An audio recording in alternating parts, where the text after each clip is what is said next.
வணக்கம் நண்பர்களே, நான் Manikandan. This is Mani's travels with hope. இது மாதிரி தொடர்ந்து பல வீடியோக்கள் வரப்போகுது. அதுக்கு நீங்கள் செய்ய வேண்டியது எல்லாம் நம்ம சேனலை சப்ஸ்கிரைப் பண்ணி ஆதரவு கொடுக்க வேண்டியது மட்டும்தான். இன்றைக்கி இந்த வீடியோவில் நம்ம ஒரு நண்பரினுடைய கேள்விக்கு பதில் சொல்கிற மாதிரியாகத்தான் இந்த வீடியோ இருக்க போகுது. அவர் என்ன கேள்வி கேட்டிருந்தார் அப்படின்னா, திருச்சிராப்பள்ளியிலிருந்து தூத்துக்குடிக்கு எத்தனை ரயில்கள் இருக்கிறது அப்படின்னு கேட்டிருந்தார். அவருக்கு மட்டும் இல்லை, எல்லோருக்குமே பயனுள்ள தகவல்.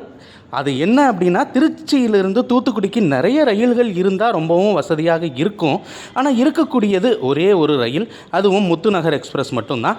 தினமுமே சென்னை எழும்பூரிலிருந்து புறப்பட்டு வரக்கூடிய இந்த ரயிலானது இரவு 12:50 மணிக்கு திருச்சியிலிருந்து புறப்படுகிறது. காலையில் 6:10 மணிக்கு தூத்துக்குடிக்கு போகுது, மதுரை திண்டுக்கல் வழியாக. ஆனால் திருச்சி மக்களினுடைய கோரிக்கை என்ன அப்படின்னா, திருச்சியிலிருந்து நிறைய ரயில்கள் இயக்கப்பட வேண்டும்.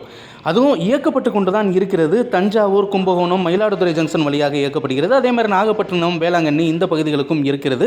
ஆனால் திருச்சியிலிருந்து தூத்துக்குடி வரைக்குமே ஒரு பயணிகள் ரயில் வேண்டும் அப்படிங்கிற கோரிக்கை அப்படிங்கிறது ரொம்ப நாளாகவே இருந்துக்கிட்டு இருக்குது.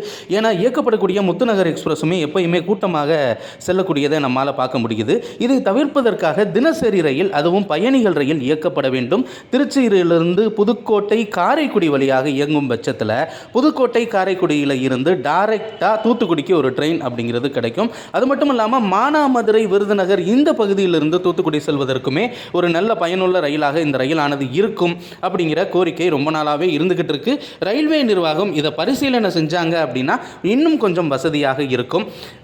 அது மட்டும் இல்லாமல் தூத்துக்குடி மற்றும் திருச்சி இடையே நிறைய போக்குவரத்து பரிமாற்றங்கள் அப்படிங்கிறது இருக்கிறது.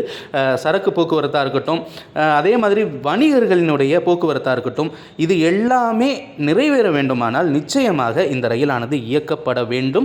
தினசரி ரயிலாக இயக்கப்பட வேண்டும். அதுவும் முற்றிலும் முன்பதிவு செய்யப்படாத ரயிலாக இந்த ரயில் இயக்கப்பட வேண்டும் அப்படிங்கிற கோரிக்கை இருக்கிறது. நிறைவேறுமா? பொறுத்திருந்து தான் பார்க்கணும். அடுத்த வீடியோவில் பார்ப்போம்.